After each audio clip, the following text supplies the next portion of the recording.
Eric.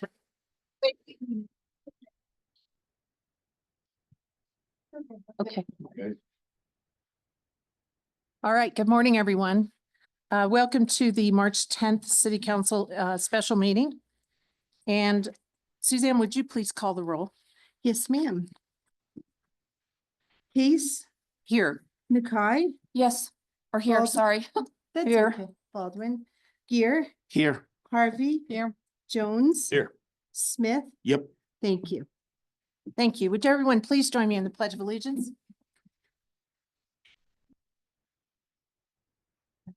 I pledge allegiance to the flag of the United States of America, and to the proud of the land, one God, indivisible, with liberty and justice for all. Thank you. Suze, are there any additions, deletions, or corrections to our agenda today? No, ma'am. Thank you. All right. Item 4 is public comment on items not on the agenda. Do anyone have anything to share that's not on the agenda this evening?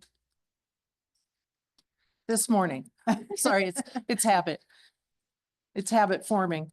All right, thank you. Public hearings. Item 5A, approval of emergency ordinance 1493, series 2025, an ordinance of the City Council of Woodland Park, Colorado, repealing that portion of the city sales tax that supports the school district, thereby reducing the city sales tax by 1.09%.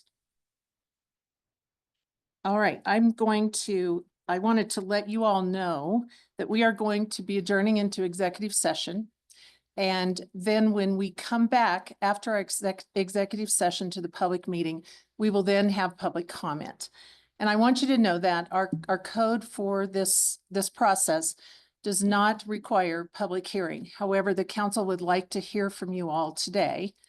And so we will be opening a public hearing when we come back from our executive session. So I'd look for a motion, please. Yes, I'll make a motion to move into executive session. I move to go into executive session pursuant to subsection CRS 24-6-4024B for the conference with the city attorney for the purposes of receiving legal advice on specific legal questions and pursuant to CRS 24-6-4024-9EI for determining positions relative to matters that may be subject to negotiations. Additional details, discussion with attorney regarding parliamentary and other issues and potential negotiating positions. I second. Thank you. Any discussion, council? Suze, would you please take the vote? Case, Yes. Nakai, Yes. Baldwin, Yes. Gear, Yes. Harvey, Yes. Jones. Yes. Smith. Yep. Thank you. Motion carries unanimously.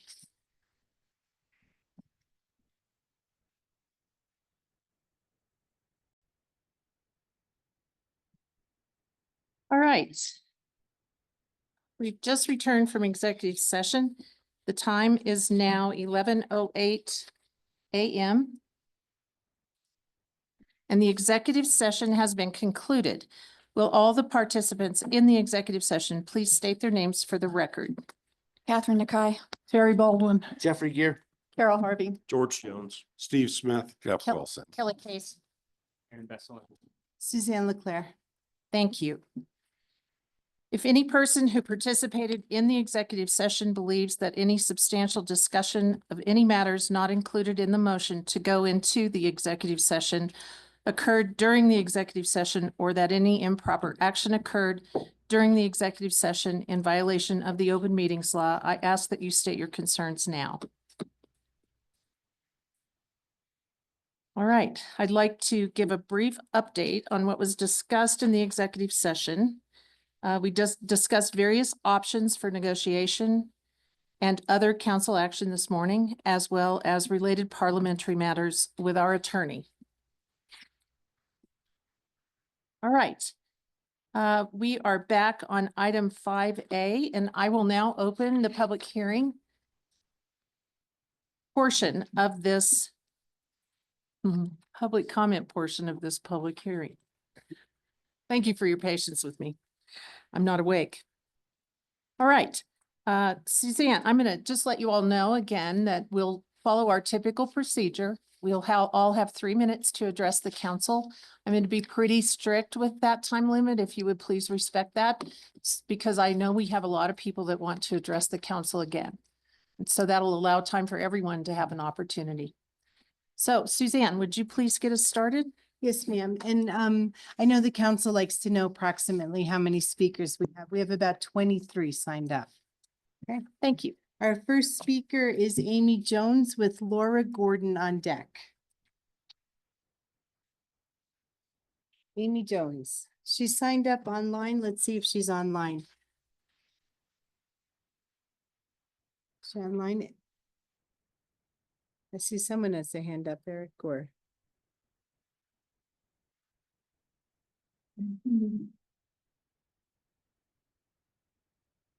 Okay, while we wait for Amy Jones, let's start with Laura Gordon. Hi, my name is Laura Gordon and I live in Woodland Park city limits. Good morning, Mayor, Mayor Pro Tem, and council members. I just want to say thank you for consistently seeking out input on the school sales tax revenue from the community. When the new IGA was created, you gave us the opportunity to vote on whether we felt the IGA was sufficient accountability for the sales tax revenue.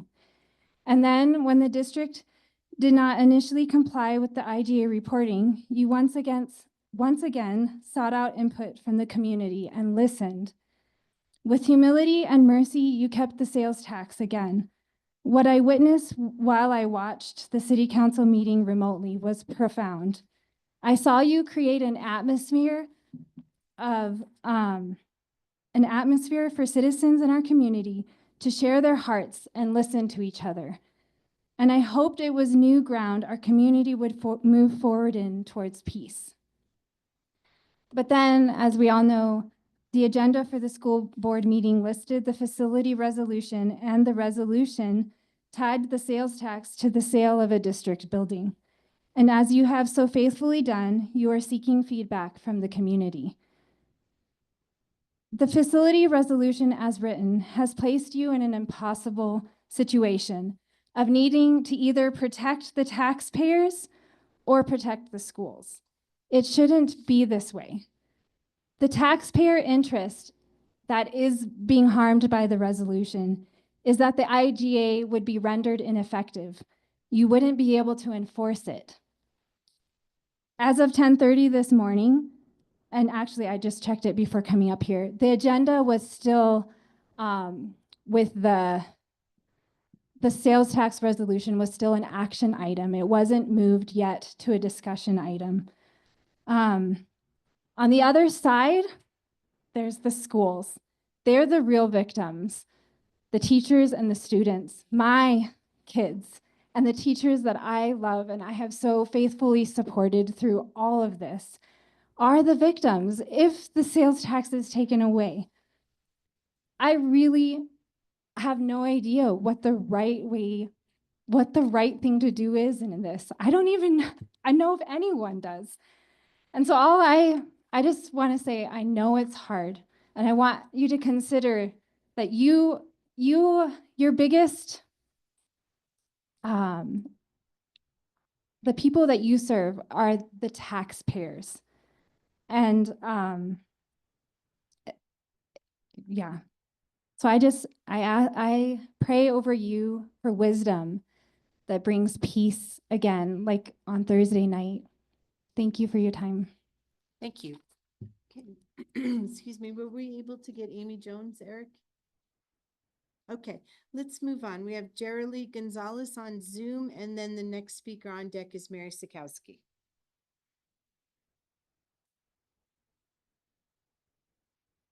And I see Jerilee has her hand up.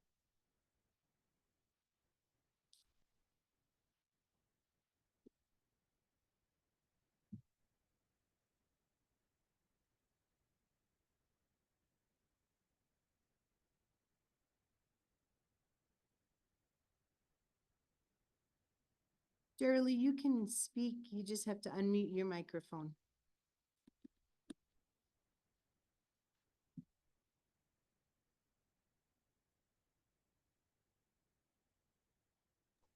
I you- apologize. I'm on my phone again. Okay, good morning. My name's Geraldine Gonzalez from Woodland Park. I'm asking the city to negotiate a new IGA, one that includes proper oversight to protect taxpayers. Transparency and accountability are critical, and we must ensure that decisions involving public funds and assets are made in the best interest of the community. I encourage everyone to watch past Woodland Park School District board meetings. You will see BOE Director Kimbrell dismissing the need to read Kenwit's new contract before approving a large raise and bonus without any performance metrics. You'll also find instances where a previous CFO struggled to answer budget questions and with deflected concerns brought up by only one BOE director. Look into the connections of the most recent CFO who just resigned. Meanwhile, the recall effort against 5 city council members over the retail tax is being actively promoted by Merit Academy.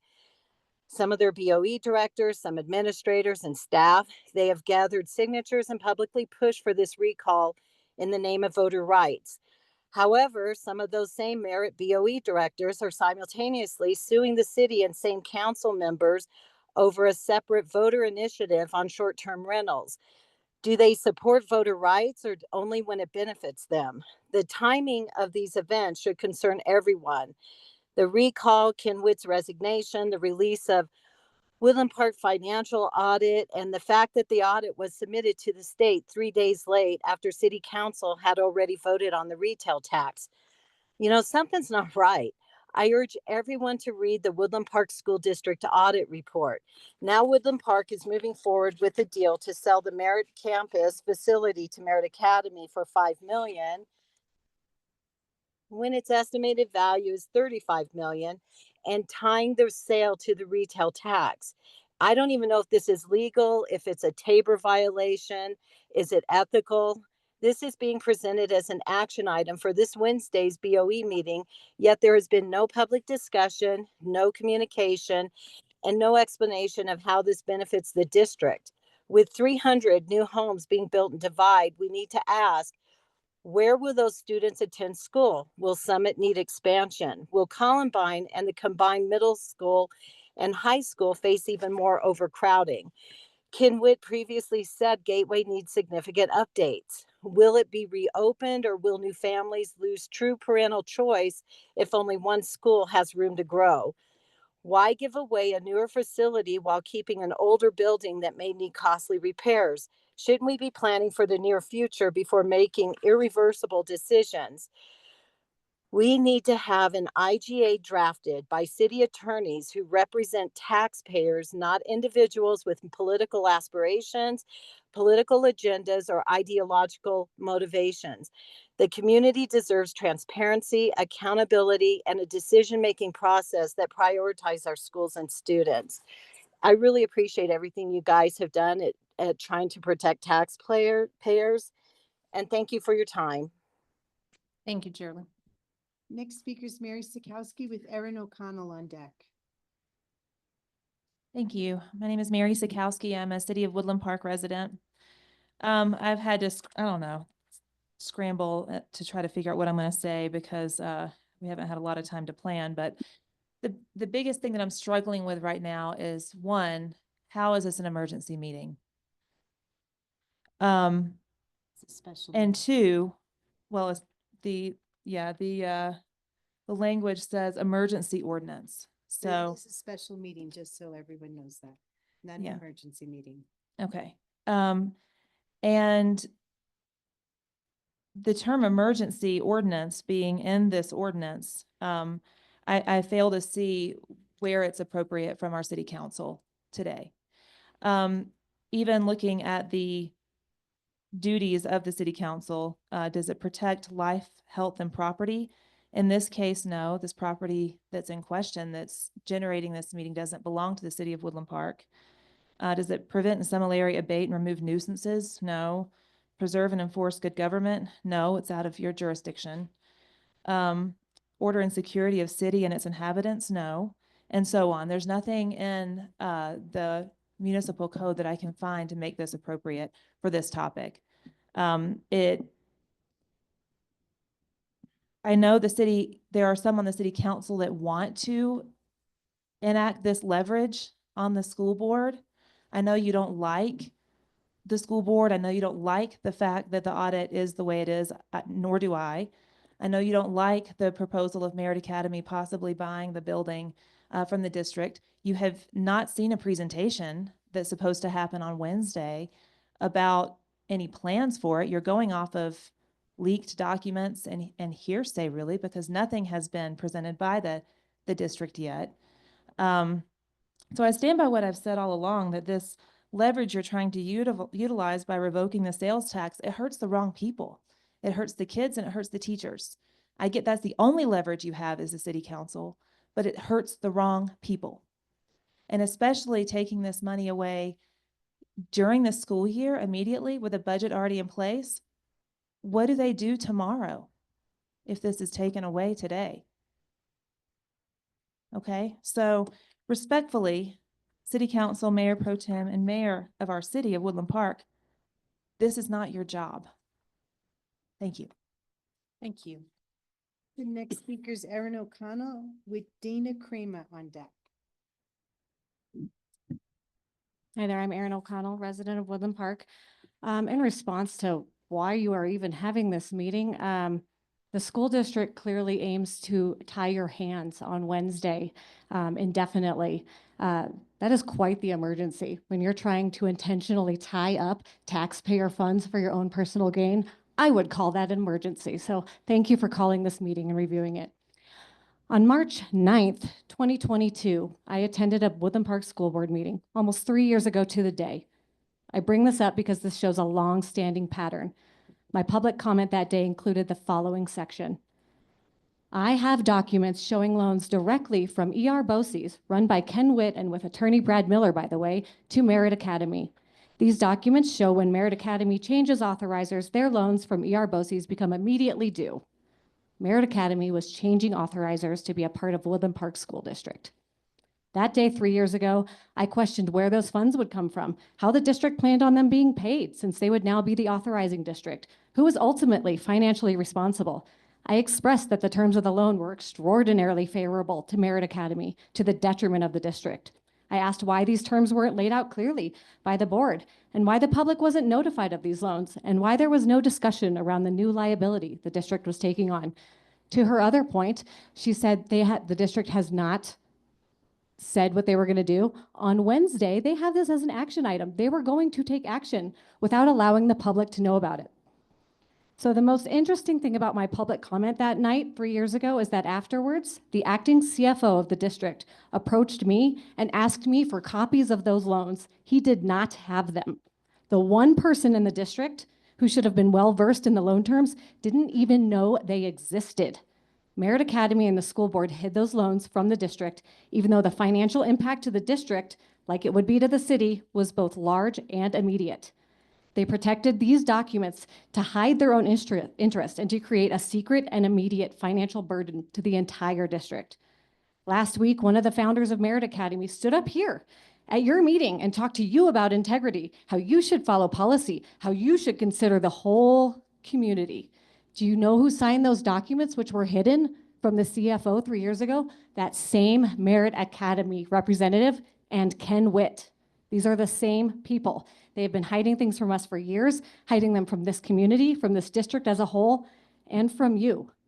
They have been hiding both their intentions and their finances. Hold on, I got one more thing I gotta load here.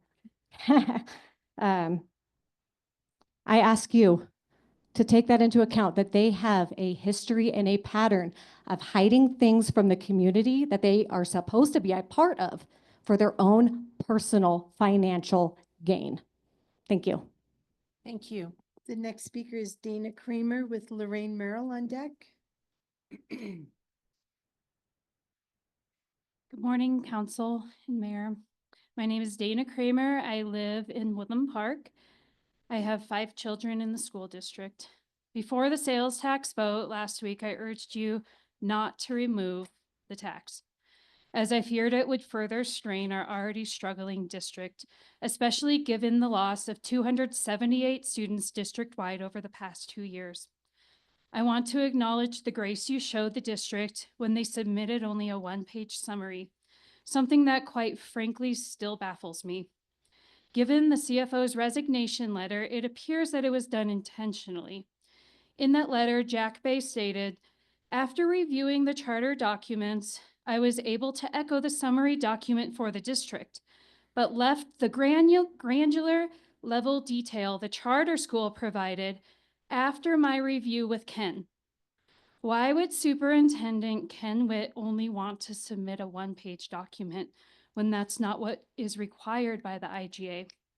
I'm still struggling to understand. Despite that, you extended grace to the district when they didn't deserve it, and that night I slept well knowing you had done the right thing. I really thought this was opening a pathway to peace, but then I learned a few days later that the district abused that grace. They inserted a clause in the sale document of 500 East Kelly Road, Merritt's current building, essentially forcing Woodland Park citizens into a 30-year sales tax, or else. I hope the tax is around for the next 30 years, but as the document stands, if the tax goes away, Merritt gets the building for no additional payments. And that's wrong. Wrong for the district, wrong for the taxpayers. It's wrong they drafted this document secretly and have it as a secret, essentially a secret action item for Wednesday's evening, since we weren't able, publicly from their will to see the document beforehand, meaning they intend to vote on this Wednesday. That's pretty sneaky to sign away a 30-year tax without input from the citizens who would pay that tax. To be clear, I don't blame Merritt for wanting to own their own building. Don't we all dream of owning a home? I truly hope they achieve that, but my frustration lies with the district and all those involved in drafting the document for adding line item number 5. I wish it had never been included, but here we are. Is there a third way forward that still brings peace? Honestly, I'm just sick of all of it. Thank you. Thank you. The next speaker is Lorraine Merrill with Stephanie Merrill on deck. Pardon me? Well, he was gonna talk and I said he's gotta wait. Oh. And Stephanie Merrill's on deck. Welcome. Thank you. Go ahead. Are you ready? It's been a while since I've come before all of you. I think the last time I was here is when I was locked out by the school board. So alas, here I am. I didn't know about the meeting until this morning, so I have nothing prepared, but I will tell you why I'm here, just to start. I am here to hold the line. And Coach Smith, I think you know what that means, to hold the line. And I have been very outspoken about how I feel about the school board, but I do want to tell you that I did vote to keep the tax. I felt no matter how I voted, I was going to be blamed and it was going to be wrong. But the uncertainty of how that money, I just don't know if the tax is taken away, if we're going to suffer, the teachers and the kids. So I don't want that tax to be taken away. I do not like any decision that the school board, most of the members that are sitting in here today, I don't like any decision that they have ever made. And I'm going to stick to that and elbows up, and I'm here to hold the line. I hope I can get the help of all of you to help hold the line. I know it's important to me to get these folks removed when it is time. And I know nothing is not going to change with them. They've proven, but I don't see a guarantee if that tax is taken away that my family is going to be okay. Because I feel the ultimate goal of some of the school board members is to dismantle eventually these schools. And that's really all I have to say, and shorten to the point, and I thank all of you. I ask for your support to help me hold the line. Elbows up. Thank you. Thank you. The next speaker is Stephanie Merrill with Kelly Hunsaker on deck. Welcome. My name is Stephanie Merle. Everybody says her name wrong. I don't actually live in the city, even though I live right in the middle of town. We're in one of those unannexed spaces, which is why you don't see me here, because I don't normally stick my nose in this stuff. 3 years ago, or maybe a lifetime, it certainly feels like a lifetime, I stood in front of the Woodland Park School District Board and begged them to focus on the kids, all of the kids. I begged the school board not to harm our kids, and if they could not avoid harming, maybe they could at least leave the kids alone.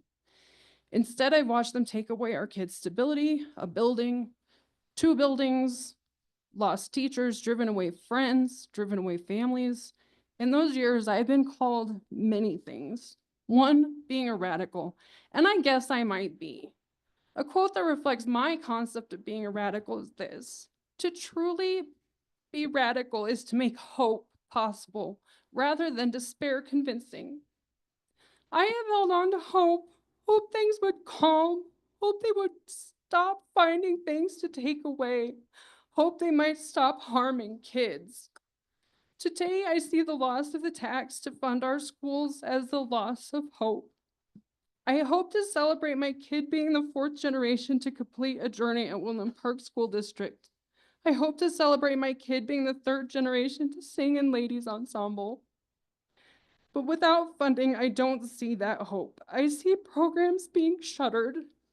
I see music, art, shop, culinary arts, theater, and everything that makes kids excited to go to school being taken away. The loss of tax will solve the blackmail of locking the city into this tax, but it likely won't stop the sale of the building. A building for nearly free, congratulations. It won't stop the continued abuse of our kids at the whim of the school board. It just removes hope. Part of me says let Merritt have the building. At least that will etch indelibly into the posterity that they thrived by deceit and selling other children's hope off the way a car thief parts out stolen cars. At least that will finally be transparent. Thank you. The next, we have Kelly Hunsaker and Patty Shad on deck. Welcome. Hi, my name's Kelly Hunsaker. I'm a resident of Woodland Park. I come to you as a former attorney, and I'm going to try to look at it in that light. My concern is obviously about the sale of the building, but more than that, it's about the terms of the sale of the building. I personally don't know if the sale is the right answer. I don't know if it's the wrong answer. I don't know that I have the expertise for that. I do know that the sale under these terms is absolutely the wrong answer. This morning, our school district put out through Ken Witt a statement on why this sale would be such a great thing. And he explained how we would be saving money as a district and transferring some costs to Merritt. The problem is that last year when I talked to board members at both buildings, I was told that Merritt was already paying those costs, that they don't pay rent because it's illegal, but that they do pay under the facility usage agreement all of their own maintenance and those kinds of costs. And yet this morning, Ken Witt used those costs as a reason to sell the building, saying that now Merritt would pay for those. So where's the lie? The contract itself that they have proposed to accept on Wednesday night sells them a building for $5 million at only 2.5% interest. And yet, in the same provision, if we have to buy it back, we will have to pay fair market value. That's a lack of parity. If the sale of the building is right, then they should get it for a discount and we should too. Or they should pay fair market value and we should too. They certainly should cover the interest rate that we will have to pay. And on top of that, they've tied it to the IGA. They're holding the city hostage for 30 years. And there is a potential here for fraud. They could recall all of you. They could win the next election, put 5 seats of people who want to get rid of the IGA just to benefit Merritt.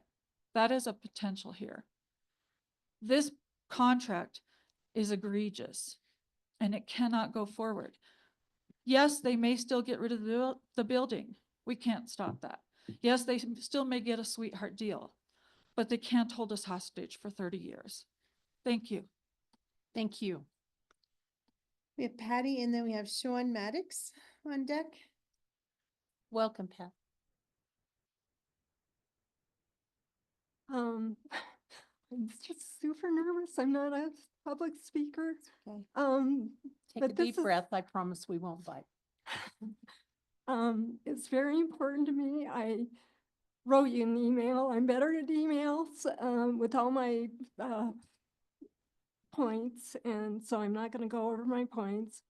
I live in Woodland Park. I've been here 26 years. I had 2 boys that went through the system. Coach Smitty knew 'em. But I guess what I want to talk about is just, I feel like this is a sneaky thing to do. They had the council meeting on Thursday. The district had the audit. They didn't release it. Then we had all this stuff go on Friday. Then the memorandum or the resolution came out. It's kind of blackmailing you guys. They could still, even if you can stop the tax from going through, they could still get the building in a sneaky way at a low price. And so my main point is to talk to the Merit people, Merit supporters. You can stop the sale. You can refuse to sign. Ma'am, you have to address the council. Okay. Merit parents could stop this from going through. We could wait. I'm not saying that they shouldn't eventually get the building, but to try to force this through without public comment, without looking at the true financial picture of the district. They complain about the divisiveness and how everyone's against Merit. We really aren't against Merit. We're against the board. The board has brought this division and has done things like this that divide the community. If they're truly interested in bringing the community together, they need to stop the sale from going through, take a step back, take a deep breath. Let us get a superintendent in who is for all the children, who has interest for everyone in the district. Let us get the financial things straightened out. Let us have public comment on the sale. Let us have fair terms for everyone and not try to rush this through. And I think Merit parents, if you truly are tired of the division, as I think everyone is, you are the ones who can put a halt to this. And you should. You have your own board. All the public school kids want is their own board, someone looking out for them, not a charter school superintendent. And I think we're at an inflection point where we can make that change now. So thank you. Thank you, ma'am. Next speaker is Sean, and then we have Nicole Broccoli on deck. Thank Hi. you. Hello. Welcome. Sorry. Okay. Hello, my name is Sean Maddox. I live in Woodland Park, unincorporated area. First of all, I would like to take a moment to thank the whistleblowers who provided the information to council and the community. It is always good to hear of people who stand with the courage of their convictions. I am grateful that we live in a state with such strong legal protections for whistleblowers. One point I would like to make regarding Woodland Park School District is that in this AM's post by the school board, if the city school's maintenance is such an issue, why is that not part of the facilities usage agreement? It seems like that would solve that issue. I would also like to point out, in light of the incredibly disturbing audit that was presented, it's very difficult to support this IGA in its current form. I have been consistently surprised at how much pushback there has been from a community that I would have thought would fully support transparency and accountability in terms of how citizens' tax dollars are spent. I appreciate the council's continued focus on this issue. I just want to take one little second and talk about a moment that happened at the last meeting. between Smitty and Mr. Anderson. There's so much common ground here, and there's so many moments that we could find that common ground. But I feel like the one who is holding, the group that's holding us back on that common ground is not you. I feel that the school board district is holding back that common ground. And it's sad to see because there is so much beauty in small towns. There's so much beauty in the connections that happen. And I would hope that the Woodland Park School District could take into consideration the community and providing some more unity in that, to look at the entire community, not just the interests they serve. But I appreciate you taking the time to fully look at what is being said and to try to be a voice for accountability and transparency. Thank you so much for your time. Thank you. The next speaker is Nicole with Brian Bose on deck. Welcome. Thank you, Council. Well, congratulations, you're finally as popular as the school board. And I was, I guess, a little bit too optimistic last Thursday by saying we'll be back here in 2 months. It's been 4 days. I would like to read from the charter section 3.8. I was hoping that all of you would have read it, but maybe not. It says special meetings have to be posted in not less than 3 public places. And no business shall be transacted at any special meeting of the council unless the same has been stated in the notice of such meeting. None of the public notices that I've seen, which has been 1, included any mention of the subject of this meeting. The notice that was posted on Facebook stated executive session. It wasn't until this morning that it was clarified, oh, by the way, there is going to be a special meeting. The city's calendar merely states special meeting. It doesn't even say that it's city council business. You have to actually click on the agenda to know that this is city council business. Also something that wasn't corrected until this morning. So from a procedural standpoint, this meeting should not have happened. And it is not just for one side or the other side. These rules are here to benefit the whole community, that we all can have a say and a voice. If you've seen the press release that was put out by the school district this morning, there are legitimate reasons for this sale to be discussed. Now, we've heard a lot of things already this morning about the terms that are in that proposed contract. And I think we can all agree across the board, we all want to have transparency. We all want to know that our taxpayer money is spent the right way and that the right decisions are being made for the children of our district. All of us.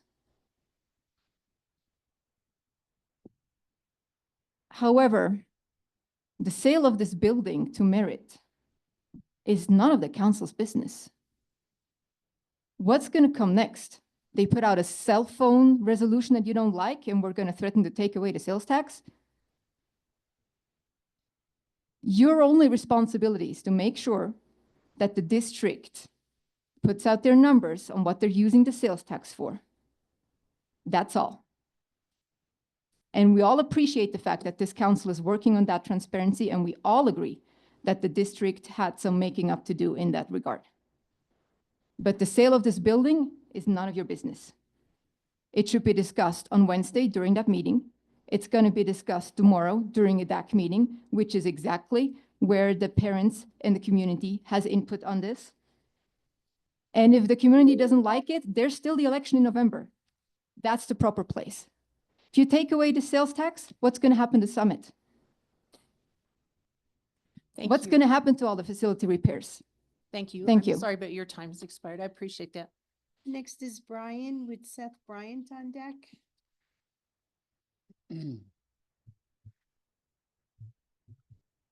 Welcome. Hi, Brian Bossy, resident Teller County, but we get city water and sewer.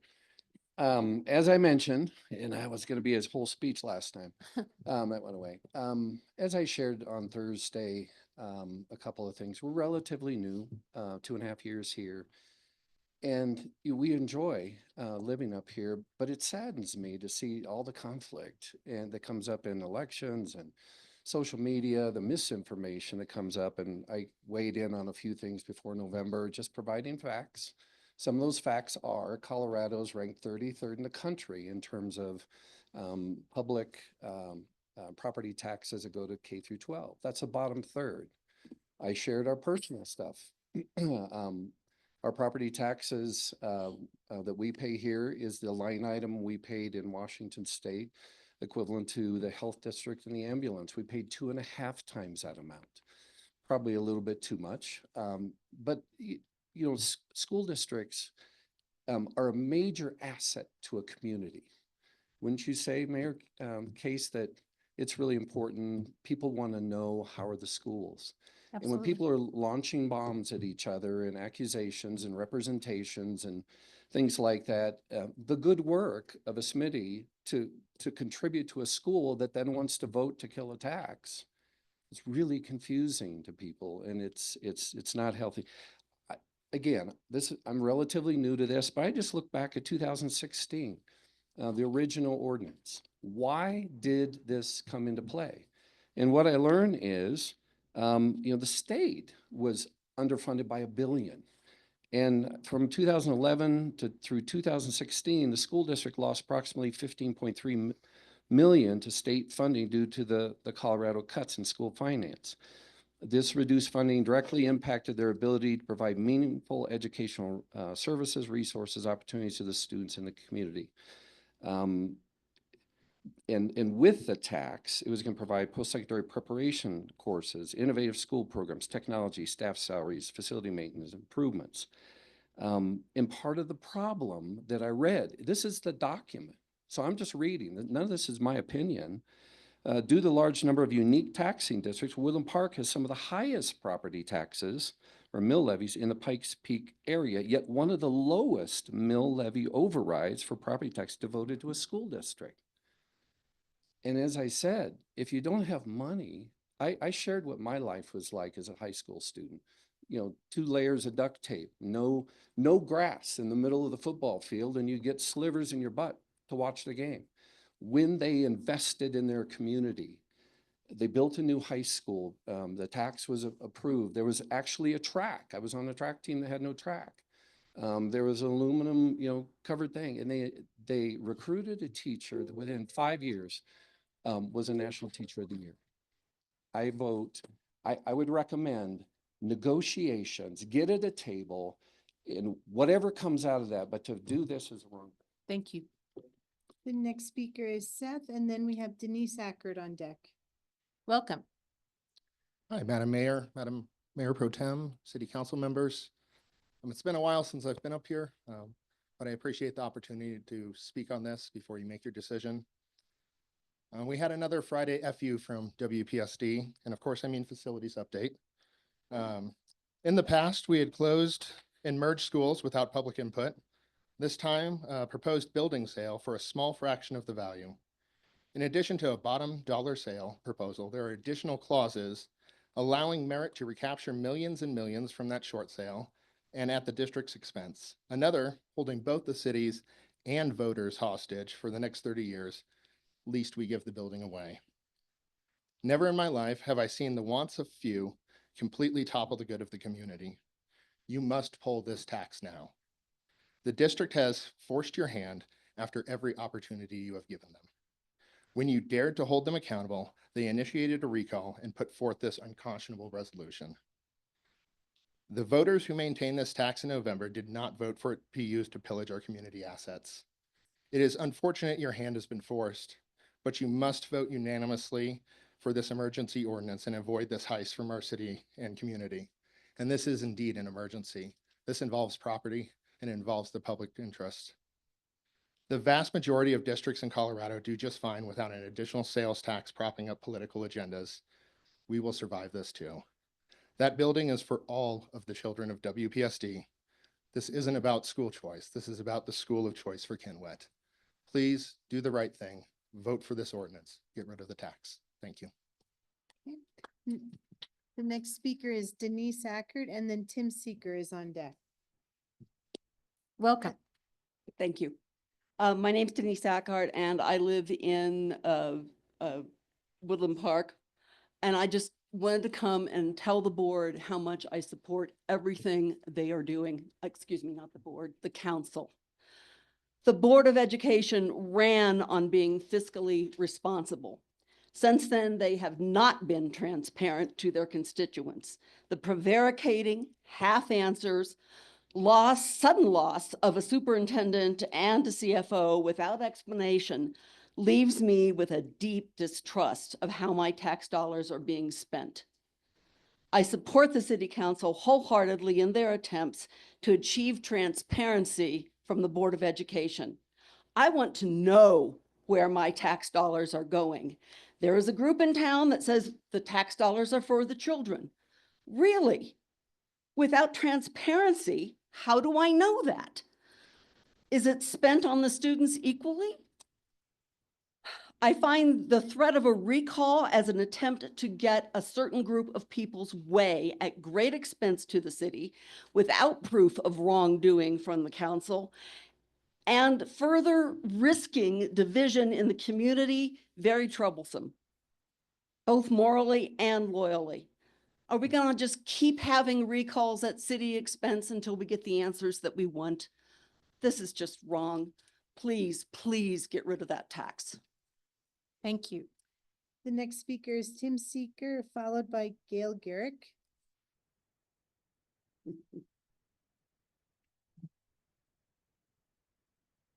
Welcome. Good morning. My name is Tim Seeker and I live in Woodland Park. My first, I guess, dive into the city was, of course, Thursday night when I came here and, we heard the massive support for retaining the tax. When I saw on the Woodland Park community page, the meeting that was planned, it puzzled me. And I will be honest with you, I am still quite puzzled as to what is realistic and what isn't, what is going on and what's not going on. As I listen here today, and as I've seen in the past, it appears like the school board has a lot of issue with people understanding their decisions and understanding what they've done or what they're not going to do. Speculation is a bad thing for either way, for either this city board or for the school board. I do not know the people on the school board, and I could say I barely know any of you people here. So I base my decision on who you are by what I actually see and not what people say. It's a very frightening thing, what we read, that may or may not happen. I will say this is a personal belief that the school board, if they make this decision that's really against the people of Woodland Park, I believe the people of Woodland Park will deal with that. The question I have for you is this: will taking that tax back, will that stop them from doing what is apparent what they are planning on Wednesday? Will it stop that? And if it goes through, will it really hurt the school? You know how most people here are really concerned about the taxes being taken away. That affects the kids, it affects the schools, it affects the teachers. And the other thing is as pointed out, is that I don't know what authority you have to stop them. I'm not saying that what they're doing is right or wrong, because I do not know, and I need to learn that. But the thing is, do you have that authority? And again, does the action, if you do take away that tax, will that prevent them from doing what they are apparently planning to do? And that's what you need to consider is do you have the authority? I am gravely concerned, please don't take me wrong, but we need to do what is right and what is proper and what is also legal. So I just ask that before making any rash decisions, consider what needs to be done and think about it. And I just thank you very much. Thank you. We have Gail Garrick, and then Catherine, I'm hoping Dombrowski is on deck. Sorry if I butchered that name. I want to thank you, council and mayor, for realizing the potential tragic consequences of the Merit Academy resolution. This amounts to a hostile takeover of a public building paid for by the taxpayers. Some of what I say will be a repeat of others, but I think it's worth noting. I have been a licensed realtor. This resolution represents the worst real estate contract I have ever read. First, look at the value of the property. It is 24.85 acres. This is a huge amount of land within the city limits and worth much, much more than 5 million. Second, the athletic field is not a separate parcel and cannot be automatically subdivided from the whole. I believe this would have to go before the Planning Commission and city. Third, no one gets a business or commercial loan today for 2.5%, maybe for equipment, but not something like this. But most ridiculous are the terms, and others have mentioned this. It would be very, very easy for this support faction to gain majority of the city council, lower the tax, and Merit could almost essentially get this for free. And the district with the right of first refusal, buy it back? For what price? If a real estate agent representing the district's best interest wrote this resolution contract, I would think that they would be subject to malpractice or sanctions. This is Ken Witt's coup de grace. He and Brad Miller, and probably Aaron Salt and their whole entourage, have planned this undoubtedly for a long time. The resolution was written way before Friday. I empathize with the two members on council who are business owners in Woodland Park. This support faction is ruthless, and they have hurt other business owners. But I believe you can see what is horribly wrong with this real estate resolution. And I know of all of you will put the citizens above yourself and vote yes on 1493. I'd just also like to add that for those of the people in the community, in the audience who are new to this community, we had a very good school district that everyone supported prior to this superintendent and this board. And you also need to factor in what appears to be the critical financial state of this district. At the end of the audit, I believe the comment was made, district finances are at risk. Thank you. Thank you. Our next speaker is Catherine with Nicole Wagner on deck. Hi, thank you for your time. My name's Catherine Dombrowski. I'm new to Woodland Park, August of 2024. And I just want to thank you all for this time and listening to everybody's concerns. And I pray for the fear of God and a love of truth, for wisdom and guidance, for peace. And I thank you for your diligence in exposing evil and lies. But I also want to protect the children and the teachers, Father.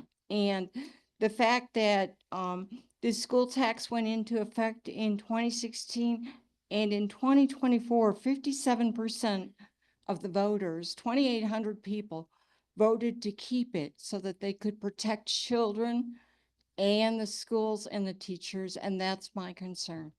And I just ask God's blessing on all of you and a protection for the children. I don't understand the confusion of why a school tax and money for children is tied to a building sale that may be illegal. I don't understand that. I'm not a lawyer, and I thank God. But I just want to thank you for your time and your consideration, and just pray that the children will be protected in Jesus' name. Amen. Thank you. We have Nicole Wagner and I almost said it. It's habit. And then we have Logan Roots on deck. Welcome. Good morning, everybody. Nicole Wagner, Woodland Park. I usually spend a lot of time on my public comments to make sure I'm saying exactly what I want, but I didn't have any time to really prepare, so I'm kind of going to go off script. I would like to address a couple of things. Full disclosure, I'm a founder of Merit Academy. I'm a current board member of Merit Academy. There have been a lot of accusations, some against me. I will say, to clear that one up, Ms. O'Connell and members of council, there were no lies or hiding of Merit Academy debt when we joined the district. Everything was fully disclosed. I believe we had 3 Erebosi's loans, one of which was due upon change of authorizer, which was paid in full when we did. We still have 2 which we carry. They're interest-free. We'd be stupid not to.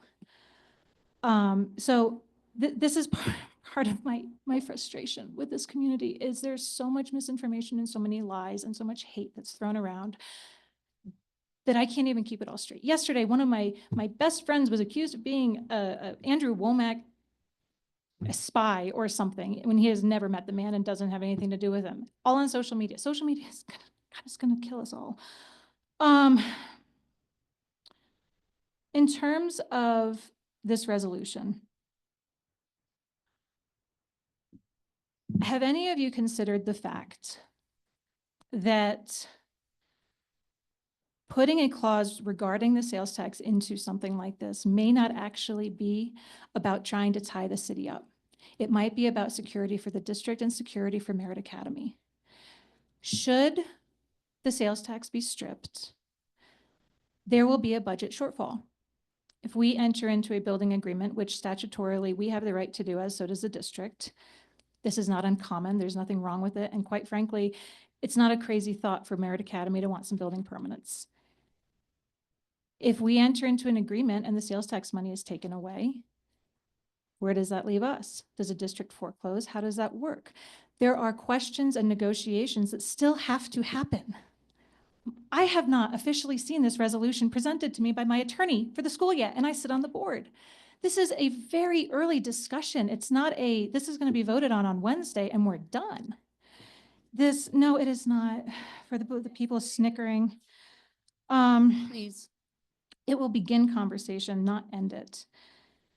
In terms of cost of the building, there's an entire research on that. I have 28 seconds, but consider the fact that having sales tax in this was not meant as let's stick it to the city council and let's stick it to the taxpayers. The school board, if they so choose, could sell us the building for $100, $1,000. They could give it to us if they want. This is a way to ensure that there is funding available to pay so the district can receive funding for it. And then that's about it. But just try to see this from more than one viewpoint, please. We know that taking the tax away is going to hurt the kids, and that's what this is about. Thank you.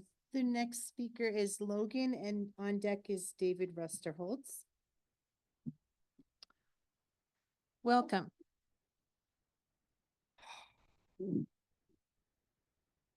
Didn't expect, excuse me. I didn't expect to be here back so soon, but you know, I told you so.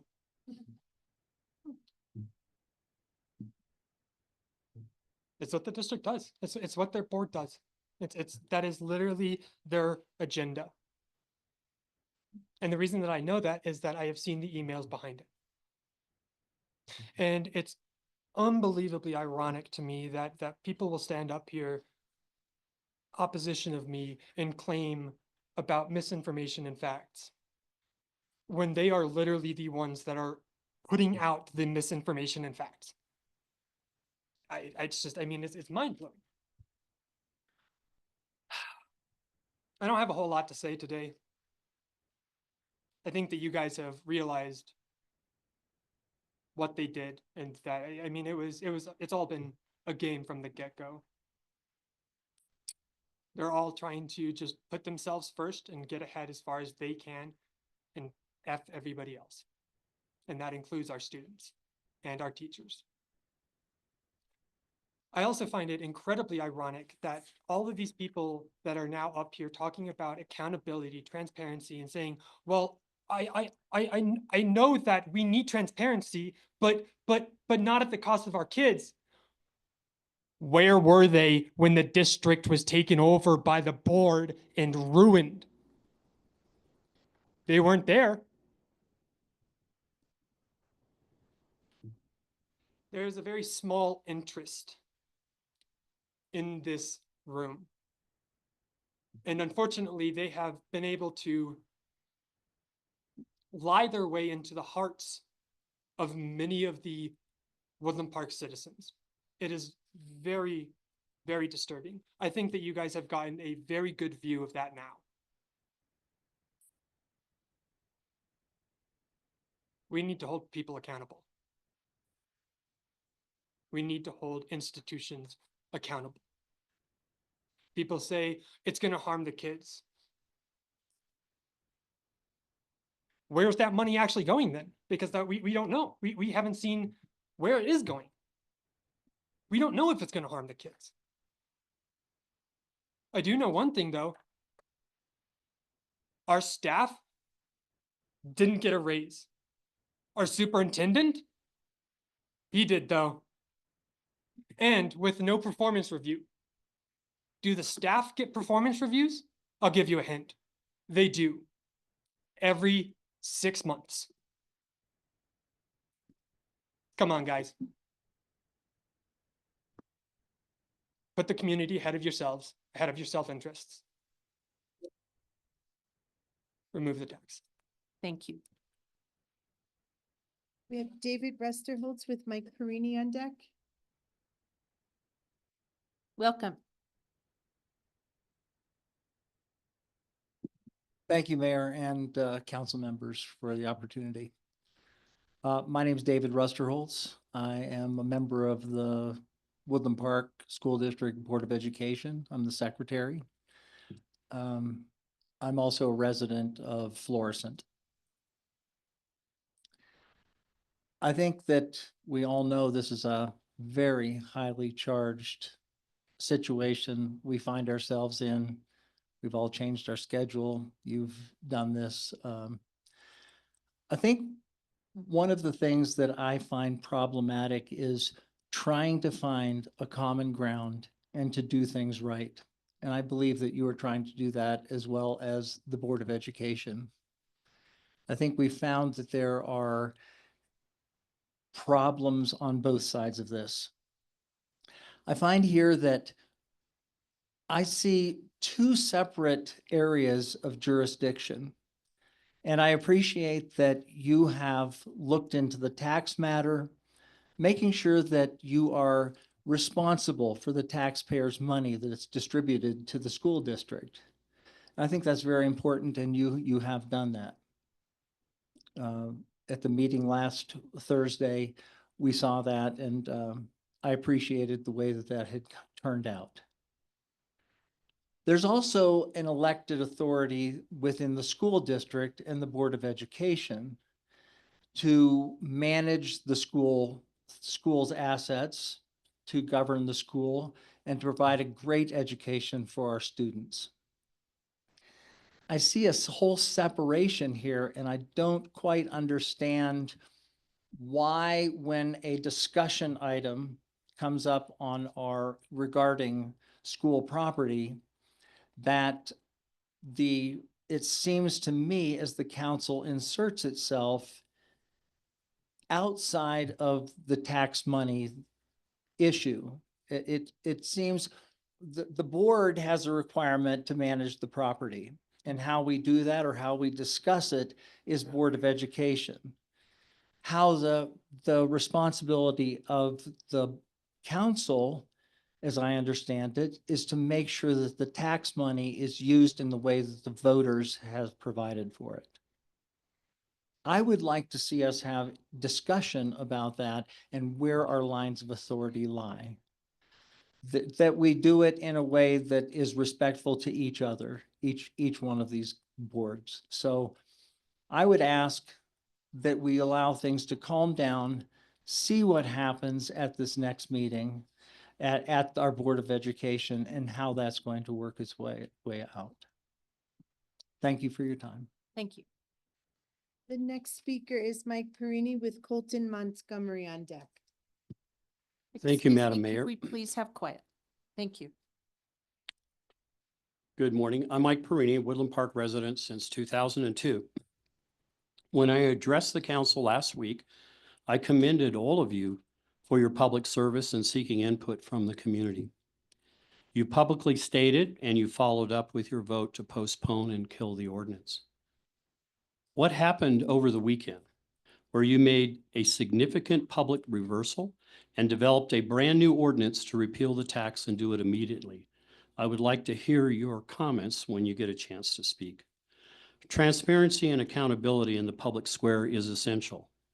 There was a new opportunity, a moment for healing last Thursday. Kids and teachers slept better knowing that this issue was finally brought to an end. Nearly 60% of residents voted 4 months ago to keep the funding because of the benefits of kids and teachers. Once again, their vote is not being respected if you proceed.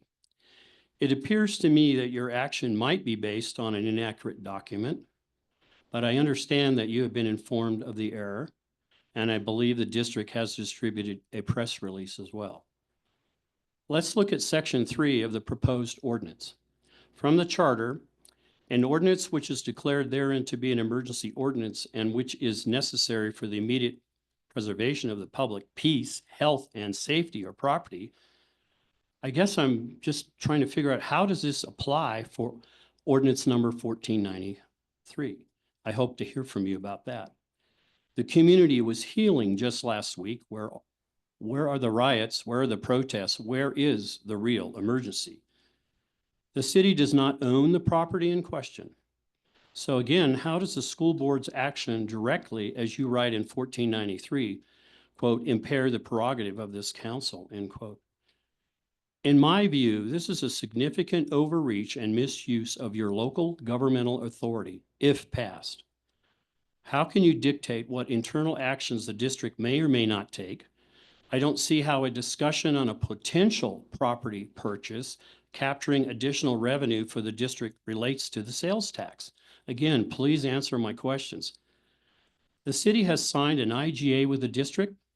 As a community member, I respectfully request the city honor it as you voted to do so 4 days ago.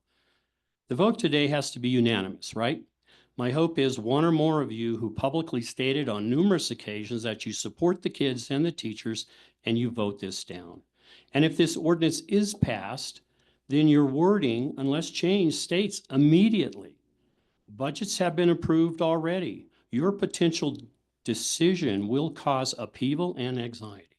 And finally, your decision impacts not only the charter school, but all the schools in the district. So again, I ask you, please do what is right. Our kids and teachers should not be penalized in any way. Thank you. Thank you. The next speaker is Colton Montgomery with Jamison Dion on deck. It's probably my handwriting, but it's actually Coulter Montgomery. I live in Woodland Park. It's okay. Sorry. It's probably my writing.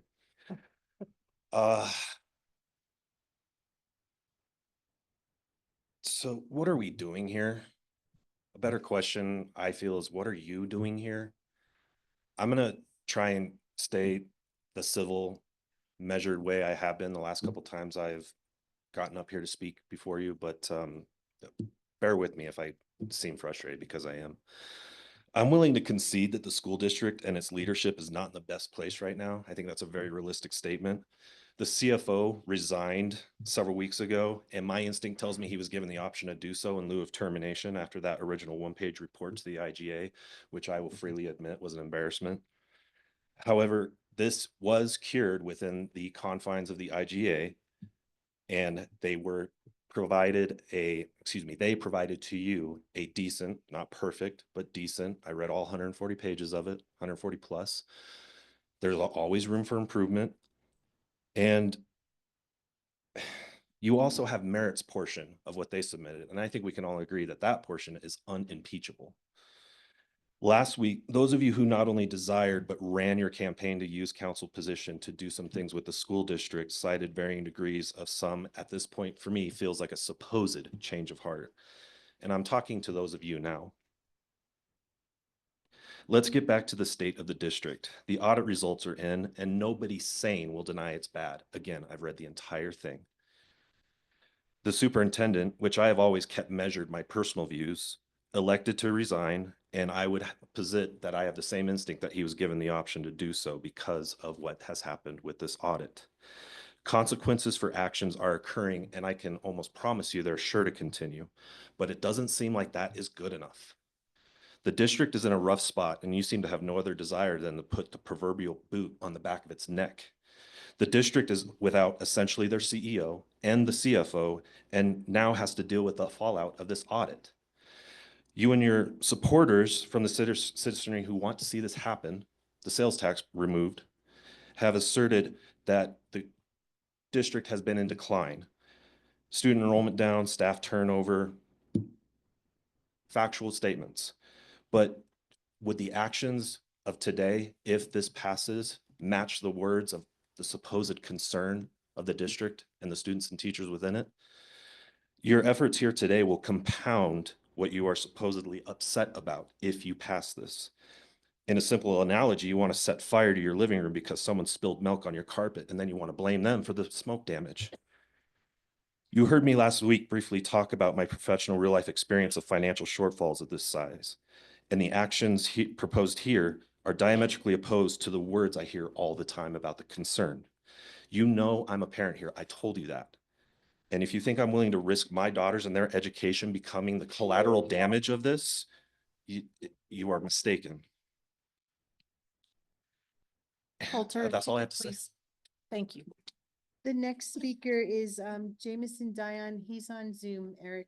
And then on deck is Amy Jones. And that would conclude our public speakers.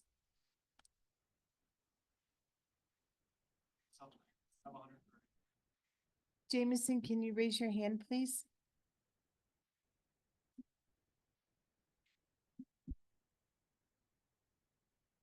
Okay, well, let's move on to Amy Jones and we'll come back to Jameson. Welcome. Hello. So I teach 7th grade history here for Woodland Park Middle School, part of the secondary campus. I teach your kids how to talk to each other. And I feel like that's the one thing that we're missing. The second an idea hit the agenda for discussion, we didn't go into discussion, we went into action. And it's not an action that's going to help the school. It is an action directly set out to punish or what will cause harm to the school. We're already looking at declining numbers. We've been talking in our department meetings about, you know, we'll lose this spot, that spot. We have 6.5 high school and middle school history teachers, social studies teachers right now. And we know that'll probably drop to 5.5 next year. And that's if we keep the sales tax.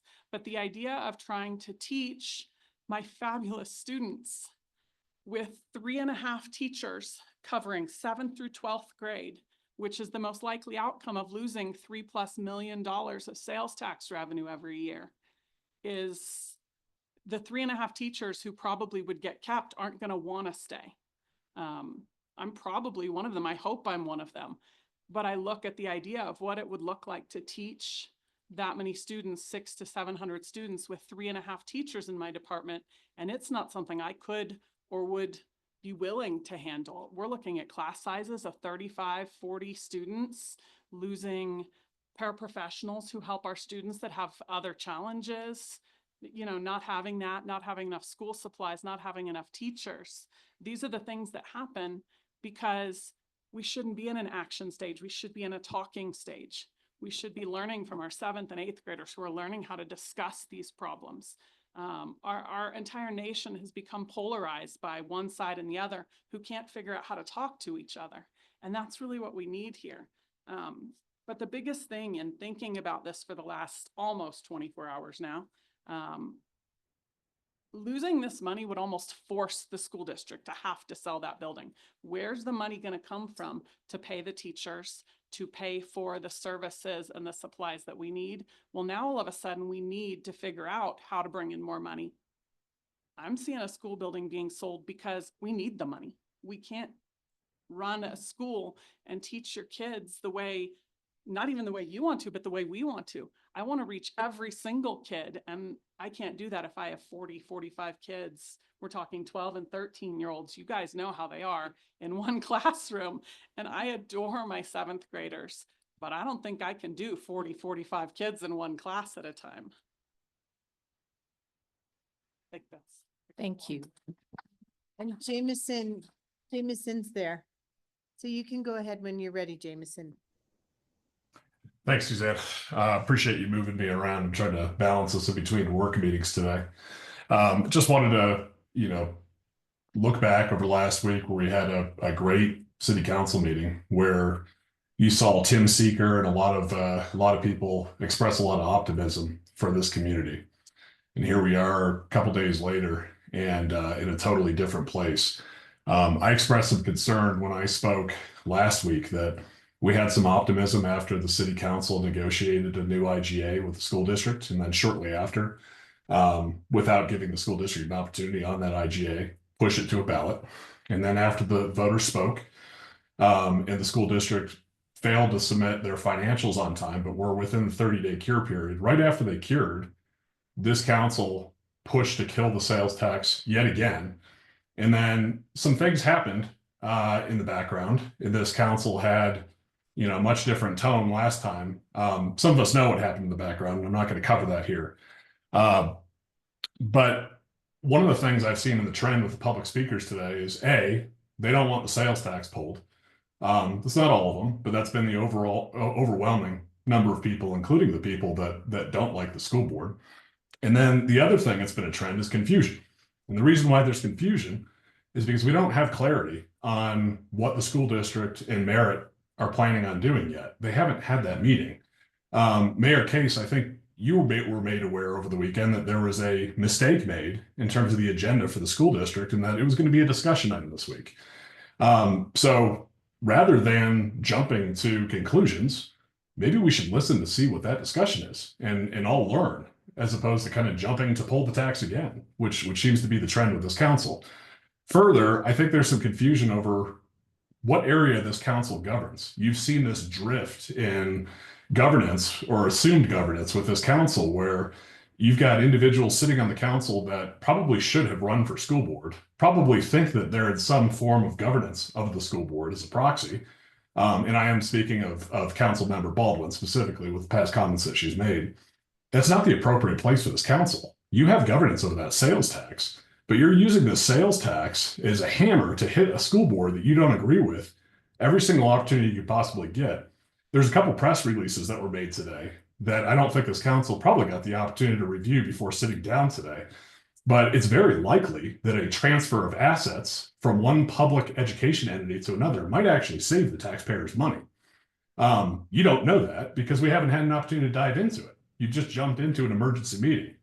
I think that's also one other thing that's worth calling out is there's a lot of people that have spoken today, former real estate agents, et cetera, that are assuming that this is a commercial real estate transaction. It is not. It is a transfer of an entity that was paid for by the taxpayers for the purpose of public education to another entity that is set up exclusively in Woodland Park for the purpose of public education for our students.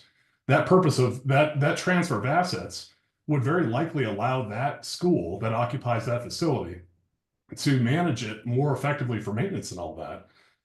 Without it getting Your time transferred. has expired. PSD. Thank you. Sorry, it's hard to see the time when you're speaking online. Thank you. The next speaker is Bruce Coffrin with Amy Woolen on deck.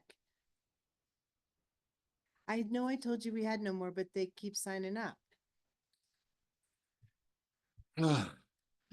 Sorry, I ran over here. I've missed most of the meeting.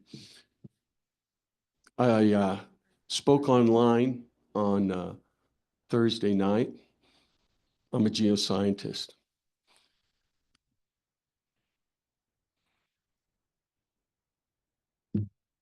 Listen, you four, you're a danger to the children of this community.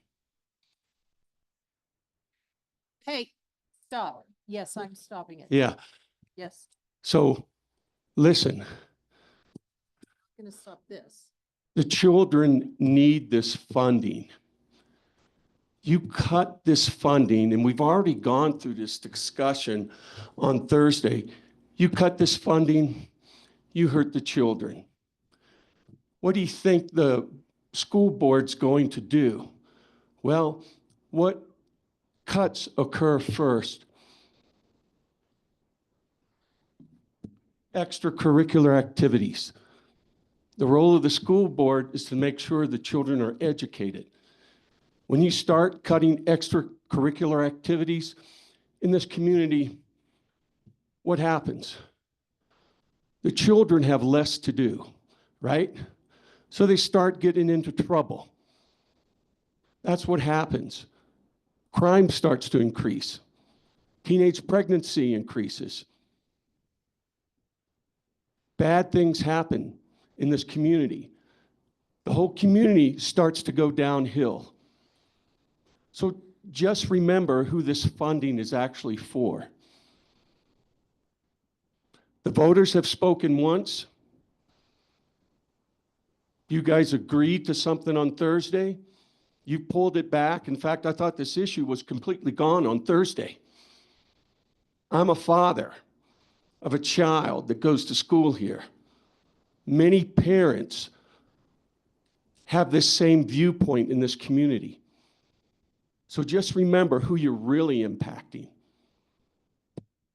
That's all I got. Thank you, sir. The next speaker is Amy Woolen. Thank you.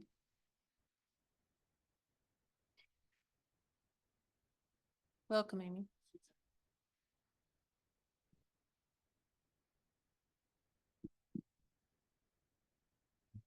Hi, my name is Amy Woolen. I have lived in Woodland Park since July of 2002. And my son graduated from Woodland Park High School after being in the school district from 2008. He graduated in 2023, so he went pre-K through, he did high school in 3 years, so through that. And my husband and I raised him here. He was born here. And I think it's time for this to stop. It's time to really look at the real facts and not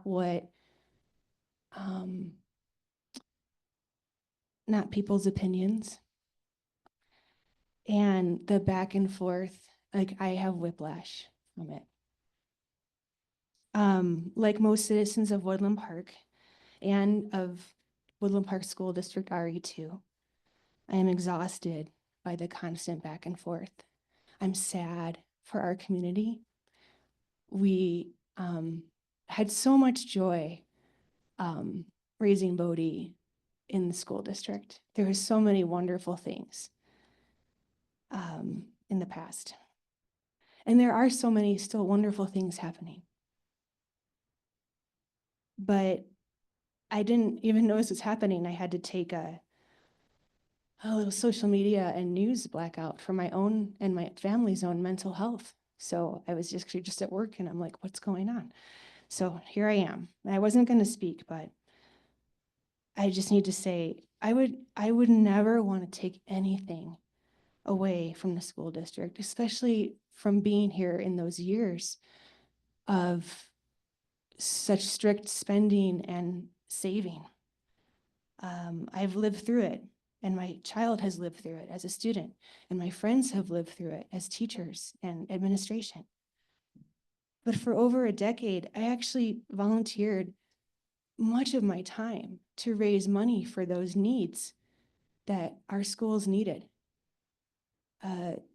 Tens of thousands of dollars that I helped organize walkathons and readathons and anything else that the principals needed for their schools. And I just want to, the truth is that Woodland Park School District used to be a fiscally conservative and responsible entity. And from what I have seen, and I have looked at the audits, and as a SAC member and a one-time appointed school board member, I have seen the spreadsheets. And trying to compare that to what's happening now, it is devastating for me as a community member to see the irresponsibility. So thank you for reconsidering. Thank you. We have Mick Bates as the next speaker. Thank you.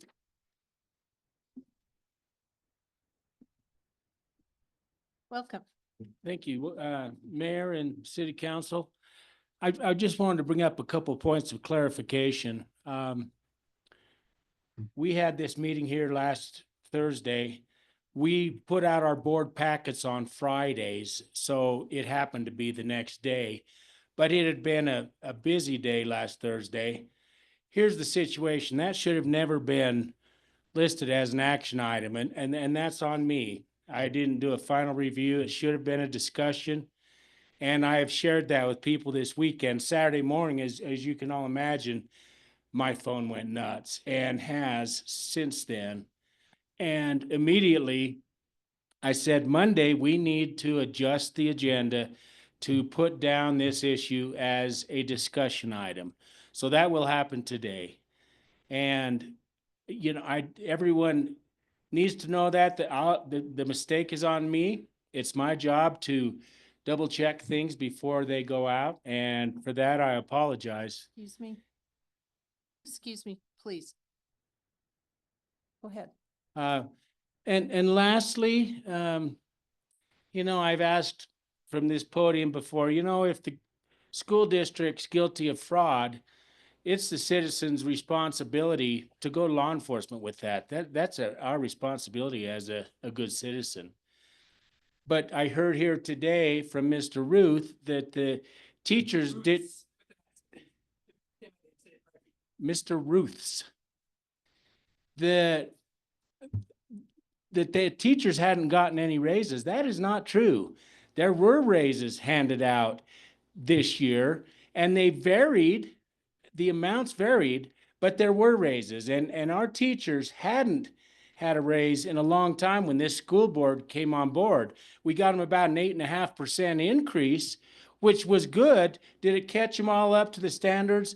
What you see elsewhere? No, but then there was an additional 5% the following year. So we are the first board that has made an attempt to try to catch our teachers back up. We live up in the mountains, and it's expensive to live up here, and it's expensive to drive up here. We've got to have a competitive wage for these teachers. So indeed, we're considering that, and raises were given out this year. I'm really tired of hearing falsehoods, and I hear it from every direction. I'm not on social media, but I'm made aware of it. And sir, you need to be quiet. Quiet, please. Just asking a question. With that, this is a discussion item. It will reflect in the agenda by this evening, by the end of business today. I've been dealing with other issues today, but I'll be going over to the school after this meeting to speak with the superintendent. Thank you. Thank you. Mayor, that concludes our public comments. Thank you. Anyone else in the audience that would like to address the council before I close the public comment? Yes, sir. Paul, please.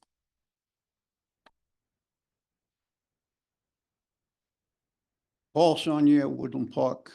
I'm a resident of Woodland Park and been on this council. I was here in 2016.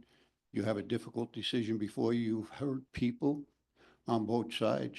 I think you're on a great line. Please do not take this tax money away. I saw 3 beautiful young ladies Thursday night state their positions as student achieving the highest academics, going into space. What a wonderful thing. I saw 2 young student ladies ask not for this to be removed and told you why, very intelligently and passionately. If you remove this tax, you are going to hurt this community more than just the schools. Please. There's lots of ground you can still gain here by talking to the school board and not making this decision so abruptly right now. You'll be making a big mistake. I'm sorry to have to say that, but that's exactly how I feel in my heart. Don't go through with this. You're going to regret it. And that's not a threat. That's just a statement. Thank you very much. Thank you, Paul. Anyone else like to address the council? All right, thank you. I'm going to Kip anyone in there? No. Okay. I'm going to close the public comment portion of this public hearing and I'm going to look to the council for comment. I'm going to start with Catherine this time.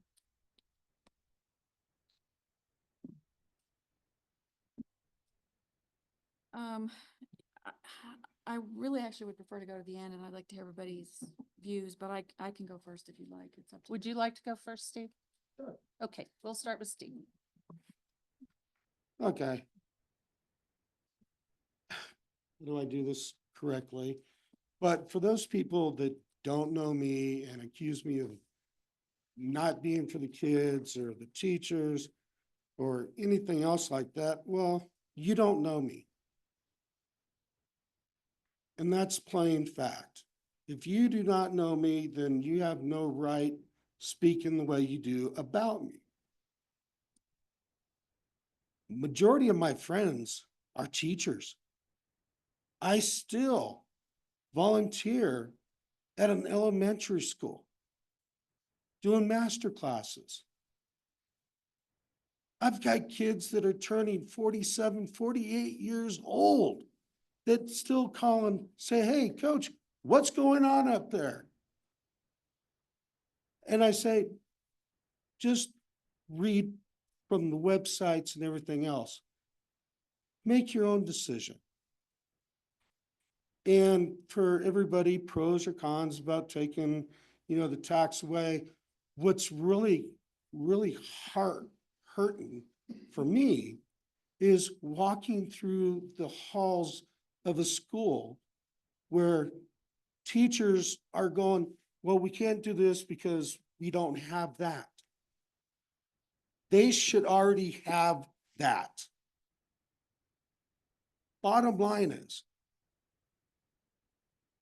you can email and correct me if you're wrong, if you think I'm wrong. But this is a fact. Columbine Elementary School, they need a $2,400, double-sided screen that is really hazardous. Okay, that's part of technology. Why are they trying to raise something that the taxpayer money should be paying for?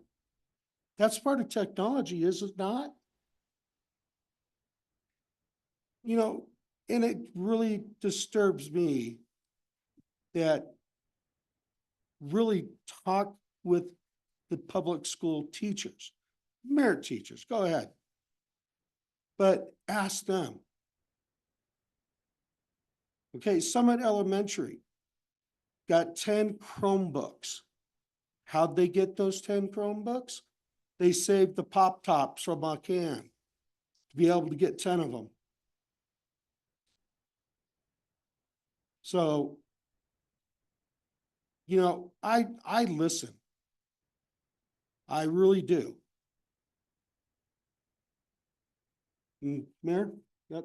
Okay, well, I'm done. You're up, Mayor Pro Tem. Oh, for You run the. Carol, yes. Thank you. Or I'm sorry, George, did you have anything to say? So I know some folks have asked for comment and for us to kind of weigh in a little bit. And I would just tell you, I think I'm done. I'm done with this.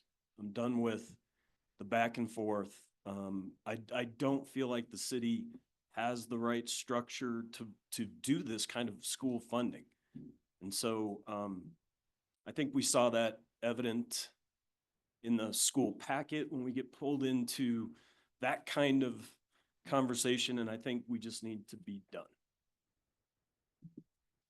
Thank you. Carol?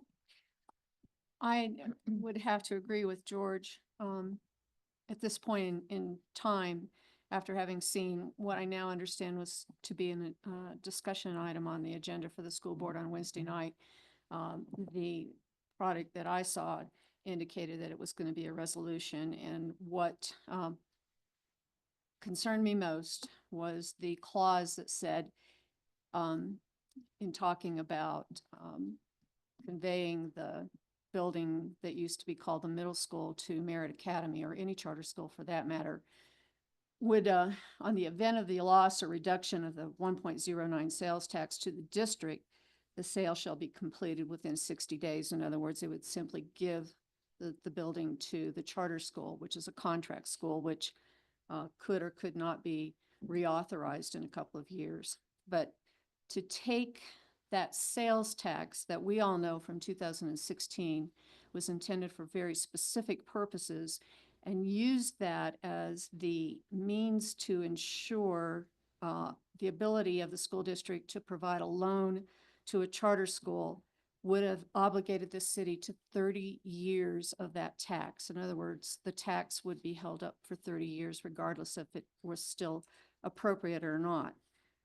I do not think that the tax is any longer appropriate. We cannot prove where it was used over the last year, let alone the last 3 years. And for that reason, under our plenary authority, we can end that tax, and that's what I intend to do. Jeff?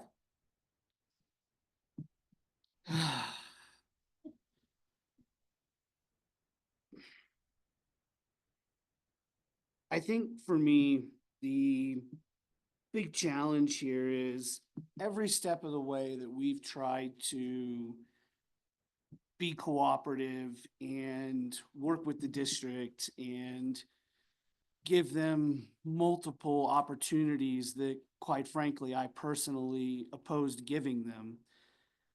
Every single time we've done that, whether it was the prior council, which negotiated the original amended IGA, and then the next day, out of the blue, Gateway gets closed. The amended IGA that we went through, now we're combining the high school, now we're kicking the middle schoolers out of the middle school building and moving them over to the high school. Just this last Thursday, we came together as a council and spent time, listening to the community and trying to make sure that we were doing what we felt like the right thing. And then Friday night, I get a text message. This has got to stop. And it stops right here. I do not at all have any remaining trust of the sitting Board of Education or its administrative staff. I am deeply, deeply disappointed that we're even sitting here this morning. This didn't have to be that way, but every single time we've tried to do the right thing, we get slapped in the face and made to look like clowns. That, as far as I'm concerned, more so than anything else, this continued just lack of good faith, or whatever it is you want to call it, has got to stop. And I know that a lot of accusations have been wielded against some of us sitting up here about what we like, what we dislike, who we hate, who we don't hate. But I'm going to say the same thing I've been saying. None of us want to see school funding be cut. But I'll be damned if I'm going to give up our plenary legislative power as basically being held hostage at gunpoint. I mean, this isn't gonna, this just doesn't end anywhere. And so, I want to thank everyone who came out this morning. I want to apologize to the community for the hastiness of the meeting. Unfortunately, given the position that we were all put in, we really had no other choice. So as far as I am concerned, it is absolutely time. We should pass ordinance number 1493 this morning. Thank you. Terry? Good morning. I think I've probably talked way too much about this for the last 11 months. So I don't have a whole lot to say, but I did want to echo the sentiment about last week's meeting. I appreciated the kumbaya moment as well. And so on Friday, when my phone started blowing up, I felt like my knees I'd been cut off at the knees. I was so disappointed and felt so stupid for extending the olive branch, even though it felt good for a minute. I don't know if the school board is obstinate, hard-headed, if they're incompetent. if anything nefarious is going on. I will answer somebody's question earlier. The Attorney General is on this, so it's been reported, Mr. Bates. I don't, and the sense of entitlement, I guess that's the other thing that just bugs me. I don't know who, I mean, they don't, there's a group who cares nothing about the entire district and all the kids and the teachers that have been affected.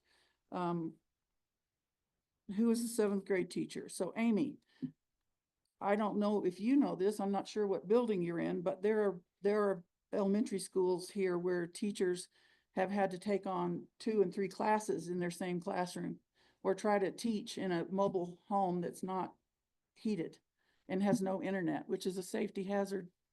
And especially in a rural community, you want to make sure that your security is tight when you're in a rural community like this, because it's just these communities where, oh, that's not going to happen here. I agree with what Councilmember Jones said, that we are not CPAs, grant administrators, or CFOs. This shouldn't be on us. This is not council business. Whoever said that earlier, I agree completely. It's not council business. But the poor us and blah, blah, blah, my question would be, what about all the reserves that were there when you got there? And what about the reckless spending for the last 3 years? I'm just, you can't have your cake and eat it too.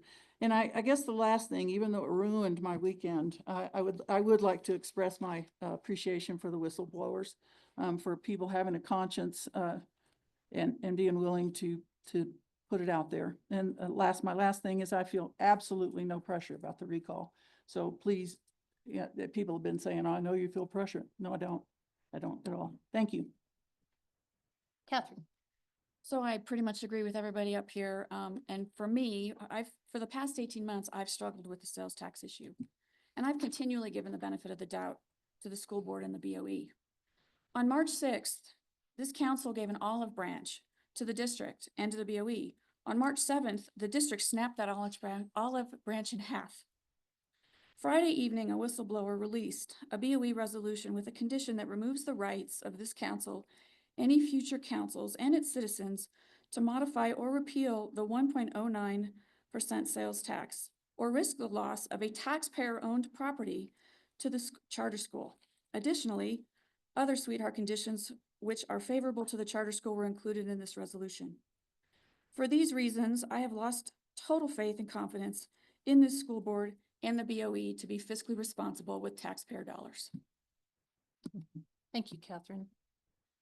I would just like to start off by saying that I want you all to know that this has for me, this has absolutely nothing to do with the real estate sale for me.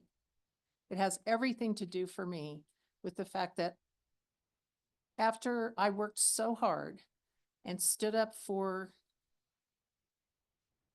collaboration to get it right, I was committed to that, absolutely.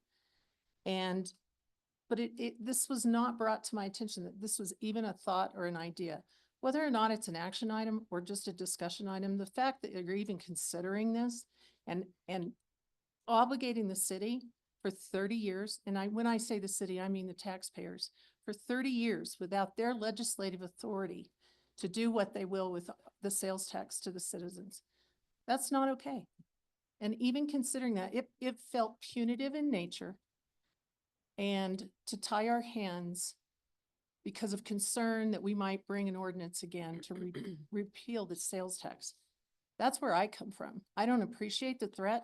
I don't appreciate not being notified ahead of our lovely meeting on Thursday. I was so pleased and looking so forward to a council that came together and were committed to make things right. And I felt betrayed. I felt used. I felt my integrity and my reputation was compromised. And I don't appreciate that at all, because that's something that's very important to me and myself and in people in my life.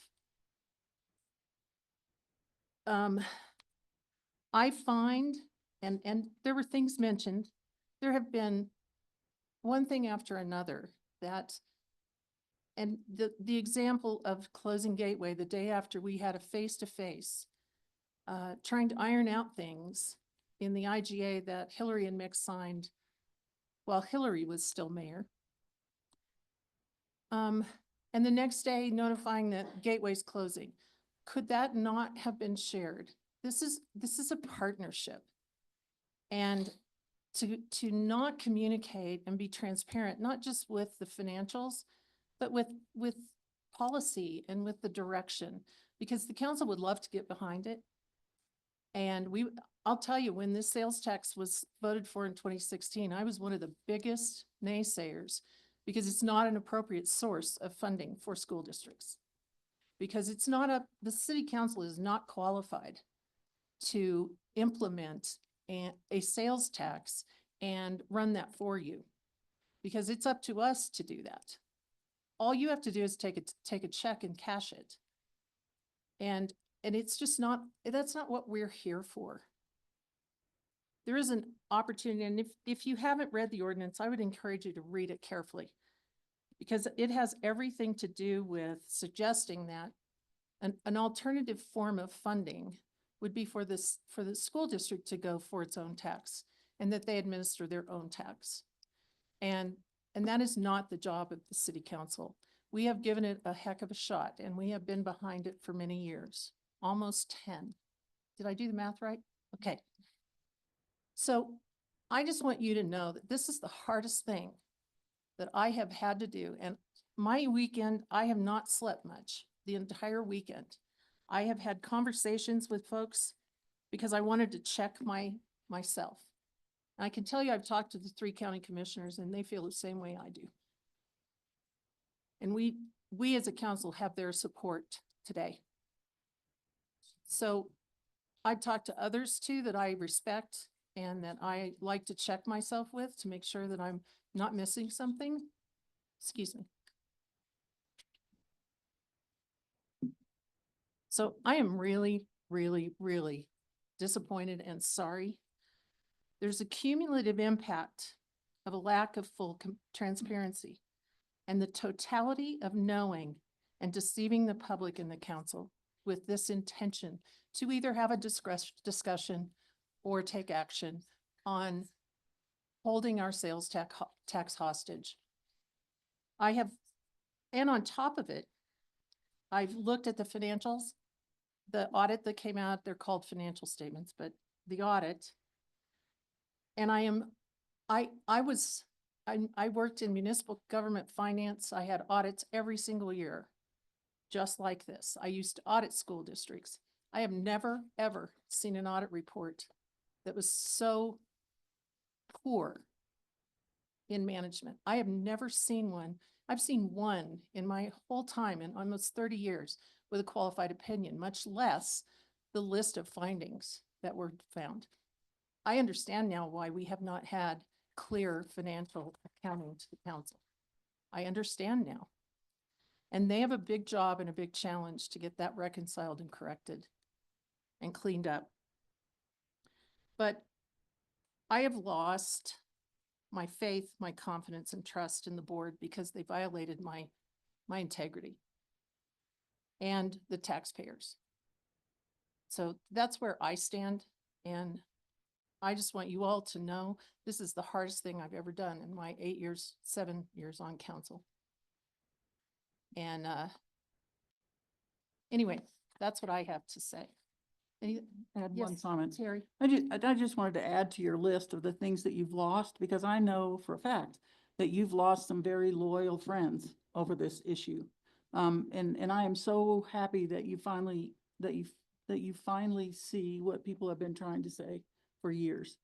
I appreciate that, and I appreciate you acknowledging that very much.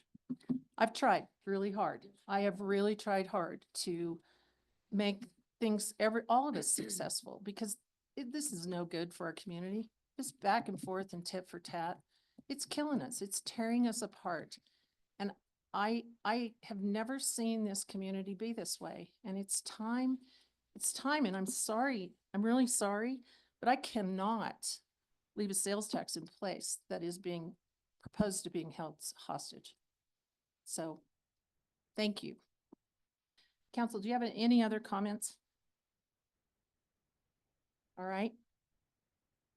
Then we need to take, Catherine, you need to take care of yes, some, I a have- motion for some amendments. Yeah, I Yeah, have, that need to I be have, made. yes, I have a technical amendment. There's 3 of them.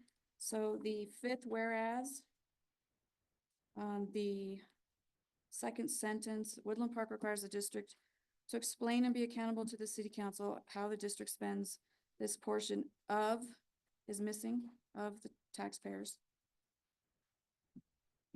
Got that? The second one is the 7th whereas, the second to last sentence, I believe, where it says the municipal government, let's see, it's by district voters, as is the school board in Colorado municipal governments, it should be are instead of not, created to be. Are not Or created. not created, yes. Add the To- word not. At not, yes, thank you.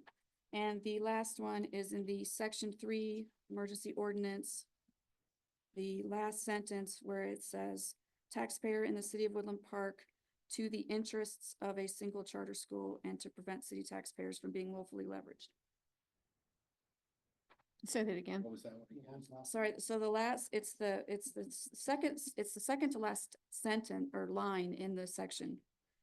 It says where in the city of Woodland Park to the interests of a single charter school and to prevent city taxpayers from being Gotcha. willfully. Gotcha. Yes, A instead of the. So with that, I wanted to make a motion to amend this ordinance. Seconded. We have a first and second. Any further discussion, council? All right, thank you, Suzanne. And this is just for the amendment, council. Yes. Nakai, Yes. Baldwin, Yes. Gear, Yes. Harvey, Yes. Jones. Yes. Smith, Yes. Case. Yes. Thank you. Motion carries unanimously. All right, council, the next item is to consider ordinance 1493 with the amendments. Any discussion on this item?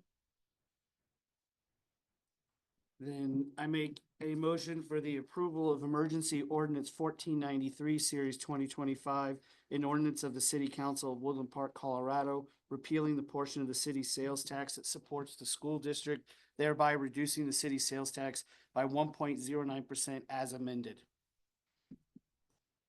Second. Thank you. I have a first motion and a second. Any further discussion, council? Suzanne? Baldwin, Yes. Gear, Yes. Harvey, Yes. Jones, Yes. Smith, Yes. Case, Yes. Nakai. Yes. Thank you. Motion carries unanimously. Thank you, council. That takes us to item 6. Item A is mayor's report. I have nothing. Catherine? I have nothing. Nada. Nothing. Nothing. Nothing. City attorney? Staff? Nothing. Thank you. This meeting is adjourned.